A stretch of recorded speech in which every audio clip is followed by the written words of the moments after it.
Hey friend, Graham here from recordingrevolution.com, and today I want to share with you 5 reasons why you should release an EP. And if you're watching this at the beginning of 2020, you should release an EP this year. Real quick, what is an EP? Well, EP stands for extended play.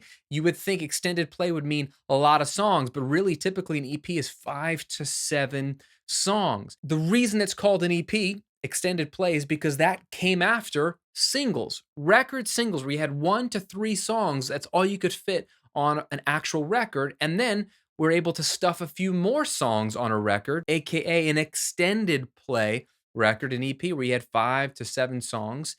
And then eventually we could stuff a whole bunch more songs on there. And we created the LP or the long play. And that's sort of the full album format we've been used to for a solid 40 years. And it is a great platform. And I love full length albums and I listen to them from top to bottom. But an EP, 5 to 7 songs, is really what you should be releasing. And I'm going to give you 5 reasons why. Not a full length album, not a single, an EP.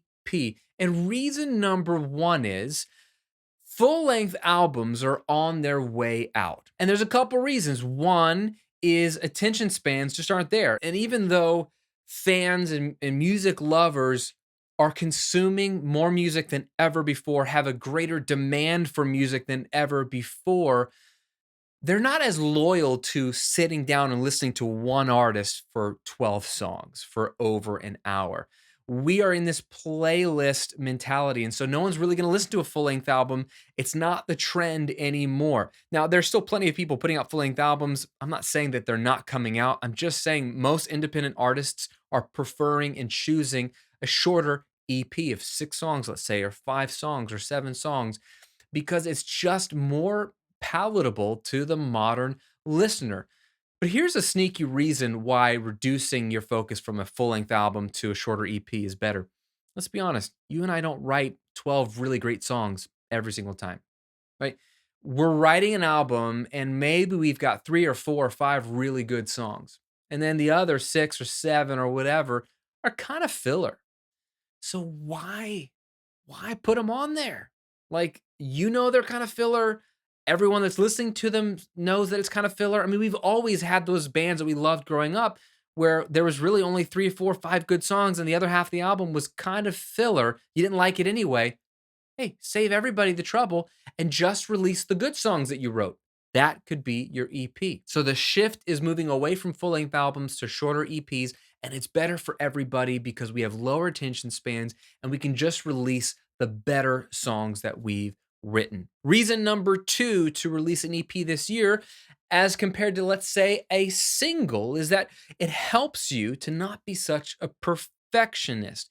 When you work on a single, and I'm all for singles, but if all you're working on is a single after single after single, there is a tendency, I'm not saying everyone does this, but there is a tendency to become a perfectionist because it's the only thing you're working on in that moment, and you'll just tweak and tweak and tweak and just you'll never release it. I literally have dozens and dozens and dozens of students that have this one problem where they have been working on their single for 2 years. I mean, I'm talking multiple students, and it's always 2 years. I don't know why. I've been working on the single, Graham, for the last 2 years, getting it perfect. Like, guys, think about how many songs you could have released between then and now. You still haven't even released anything, and it's only going to be one song when it comes out. Perfectionism is the enemy of really good art because there's never going to be a perfect song. It's never going to be a perfect release. So if you have a collection of songs, 4 other songs, 5 other songs, whatever it is that you're working on for an EP, it kind of puts the pressure on to say, hey, I don't have all day to mix this or all day to overproduce this. I just got to get it sounding really good. And I got other songs I got to take care of also. What really helps you break out of those perfectionist tendencies. Reason number three to release an EP is that it forces you to start focusing on your overall body of work or your overall career as an independent artist and not just on a really cool song. I think it's easy for us to fall into the trap of just, oh, I'm working on this cool song. I'm working on this cool song. And we have a bunch of different songs we've released. But when you focus on an EP, a collection of songs, you start to treat yourself like a real artist. Because typically, since the dawn of time, Musicians have been working on collections, right?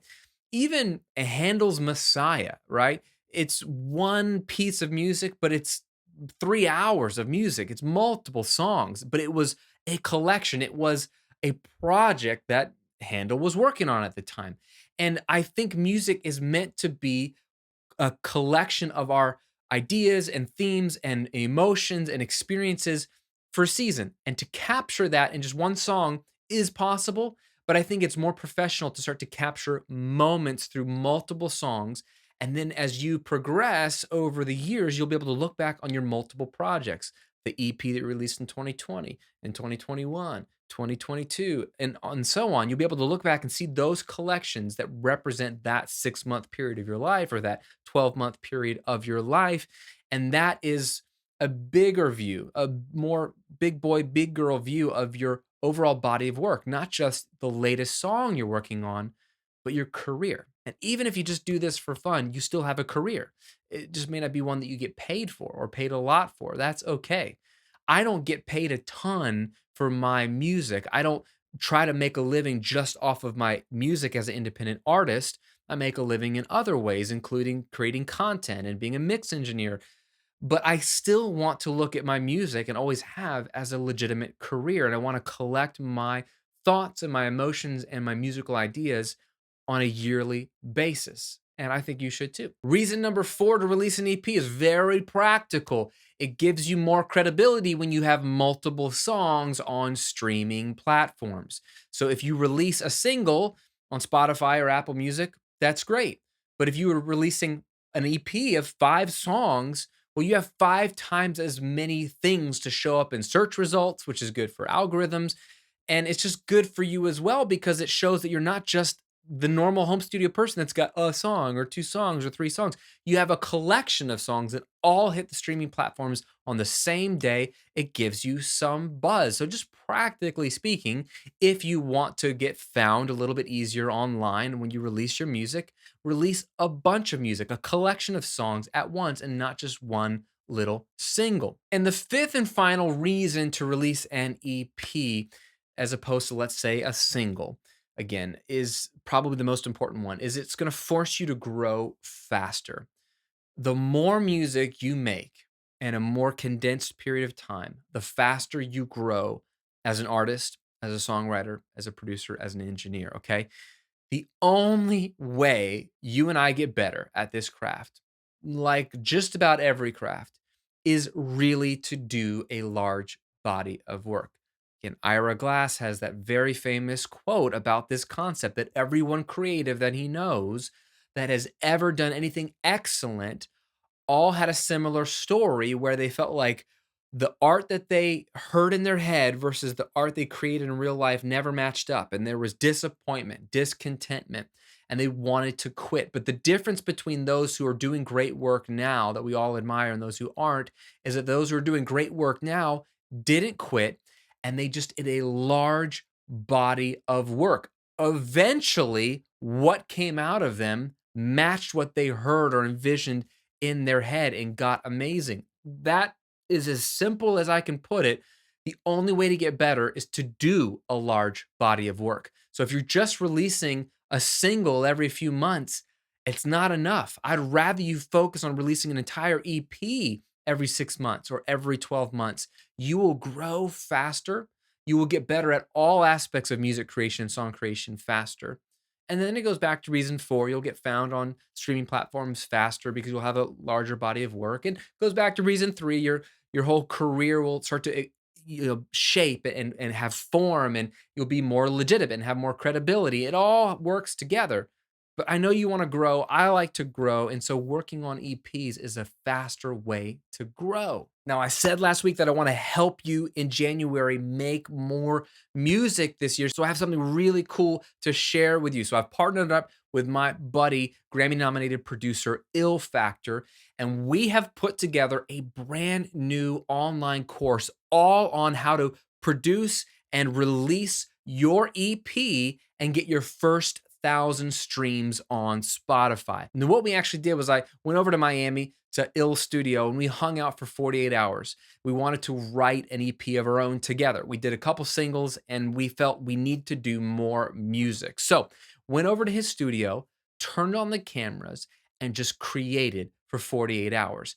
And what we did was started to not only document what we were doing, but teach you what we do and why we do what we do. This course covers everything from song creation, from literally a blank slate to forming the outlines of songs, how to collaborate with someone and why collaboration is so powerful, how to actually produce your songs from a demo to a full production, how to mix those songs, how to use instant mastering tools like eMastered and Lander, how to create album cover art, how to distribute your music on all the major streaming platforms, and most importantly, how to get traction, how to get a fan base and grow your audience and get your first 1,000 streams on Spotify. Now, we're releasing this course later this month. And so if you want to be one of the first people to hear about it and get access to this course before it goes away, join the waitlist. I got the link below and I'm going to put it up here on the screen. Just go to recordingrevolution.com/EP.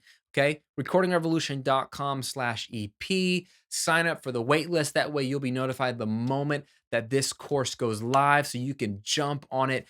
This is designed to not only document our process, to let you in a little bit to our process. So you see, if you're curious how I make music and how Ill makes music and how we're literally going to release an EP when this course goes live, but at the same time, propel you to make more music in 2020. This is something I'm really passionate about, is motivating you to actually take action. Don't just consume these videos. Don't just consume other people's videos. Actually make music. And I want you to make an amazing EP this year. So this is going to be the perfect partner for you to walk alongside you as you create your own EP in 2020 or whenever you're watching this video. As always, thanks for watching. Thanks for hitting like on the video and subscribing to the channel, means a ton.